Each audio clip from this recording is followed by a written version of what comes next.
Hello everyone. Today we came with the different topic, that is elements of WIMP interface in the human computer interaction. That is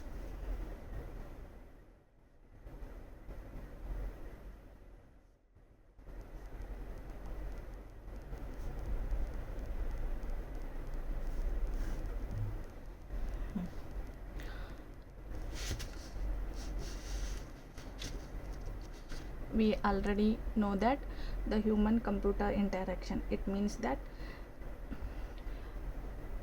we are going to study the interaction between the human and the user. So to happen the interaction between the human and the computer, what are the basic elements we need for the interaction? So those are called as the elements of WIMP interface. That is, here WIMP stands for Windows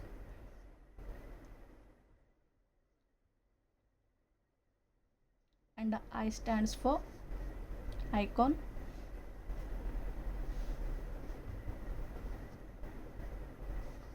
M stands for menu, and P stands for pointers. These are the four basic elements. Using these elements, the user can interact with the computer. So let us discuss one by one. Here the first element is the window. A window, it is a rectangular area on the screen where the commonly used applications run. In other words, we can say it is an area of the screen through which a particular software or data file may be viewed. Means that a window, it is a rectangular area, or we can say it is a screen. It is going to visible to the user. Whatever the task or whatever the activity you are going to perform in your computer, that is visible to the user in that screen. That screen is called as the window. That window is a rectangular area. So the next thing is that there are two types of the window managers. The first one is the operating system software, and the second one is the user who must minimize, maximize, resize, access and organize the windows. These are the two types of the window managers. Now here, whatever the window we are using, it can usually contain the text or the graphics, and it allow the user to view the separate threads of work at the same time. And there are various elements associated with the windows. So those are title bar, title buttons and the scroll bar.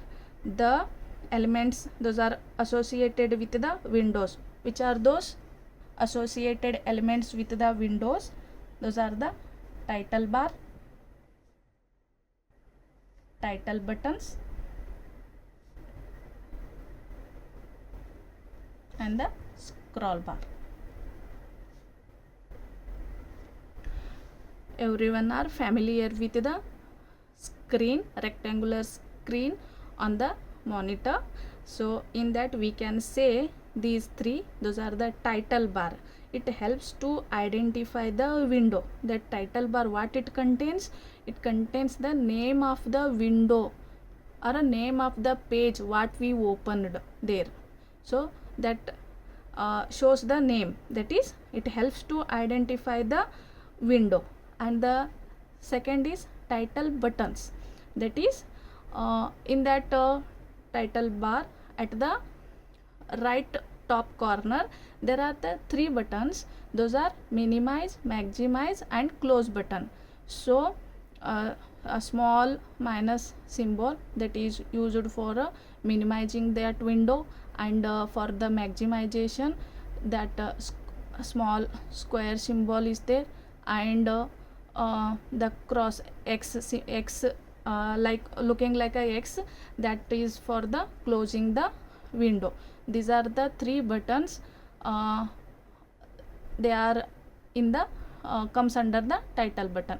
After that, the which thing is visible in the screen or a window means that is scroll bar. Scroll bar, what we are going to why we are using the scroll bar means for scrolling the workspace horizontally or vertically, means we are performing the task in a one screen or a one window. So to move that window in horizontally or in vertical manner, so for that we are using the scroll bar. These are the three things, these are associated with the window. So after that, windows layouts, it means that now we are only talking about a single window or a single screen. In that screen, these three things are associated. Those are the title bar, title buttons and the scroll bar. After that, the windows layout. In the windows layout means how many types are there in the layouts. So the next part is the layouts. The first type is the overlapping.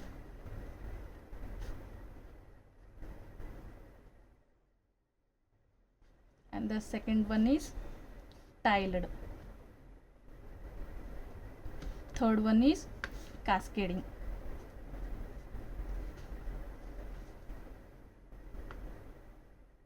These are the three types of the layouts in the windows. So the first one is overlapping. What do you mean by the overlapping? So the overlapping, it means that we open the one small window in the computer to perform any particular task. So we are, for example, we are considering this is the MS Word. So along with this, we are going to open the another window, and this is opened exactly here. And for example, we can think this one as the PowerPoint. And after that, again we are open the another window. These are, it is like this. So we are opening the window to perform our tasks at a at a same time.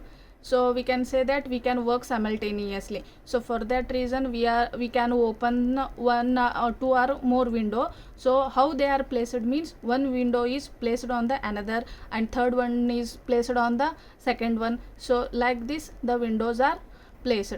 So if the windows are placed like this in the monitor, then what we can say that those layouts are called as the overlapping. It means that one window is overlapped on the another one, and the third one is overlapped on the previous one. So like this they are placed. So this is the first layout, that is the overlapping. And the second one, that is the tiled window. The tiled window, how it look like, we open the one window like this, and if we need to open the another window, and this that is placed here.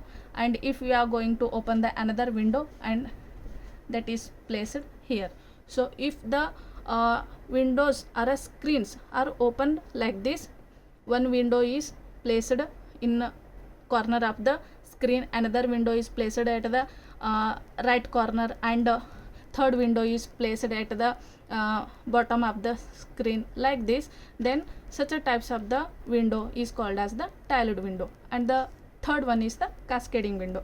The cascading window is how it is. One window is opened,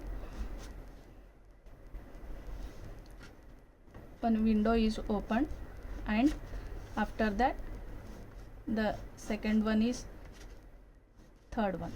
So here it looks like overlapping, but it is a cascading. It means that in the cascading, so the name of the window is visible, on which window we are working and which window we need to open.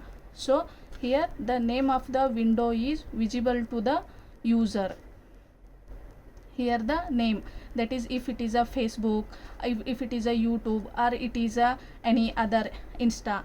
So whatever the social media accounts are there, if we are opened one or more windows, then in the cascading layout the one window is placed on the another, but the name of the to identify the window, the name of the window is visible in the cascading layout. So these are the three types of the layouts.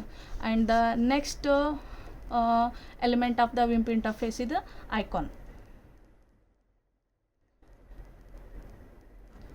So an icon is a small picture. It is used to represent a closed window. For example, we opened one window or a screen. So if we at present we don't want to work in that window, then we are going to close it. It is closing means we are minimizing. Then after minimizing, that icon of that window is placed in the that icon of the window is visible. So that icon, it shows that this window is there to work. It means that it will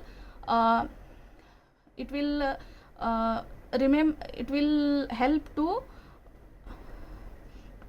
remember the user that you stopped work in that window, then you can resume that work. Like that it will help the user. That is, it is an icon. Icon is a small picture. It is used to represent the closed window. By using the icons, many windows can be available on the screen at a time, ready to expanded. So the icon saves the space on the screen and reminds the user that they can resume the task again by opening the window. That same previously I said that this is the icon. So this is used to minimize the window, and it will remind the user that your work is resumed, so you can continue that work by opening that window. And the shrinking of the window to its icon. So whatever that we said that we are going to minimize that window, and after minimizing it is going to save in that icon. So that shrinking, that process is called as the shrinking. That shrinking a window to its icon is known as a iconifying a window. Iconifying a window, it means that minimizing that window to its icon. That is called as iconifying. This is about the icons. So the next one is the menu. So that menu I will continue in my next class.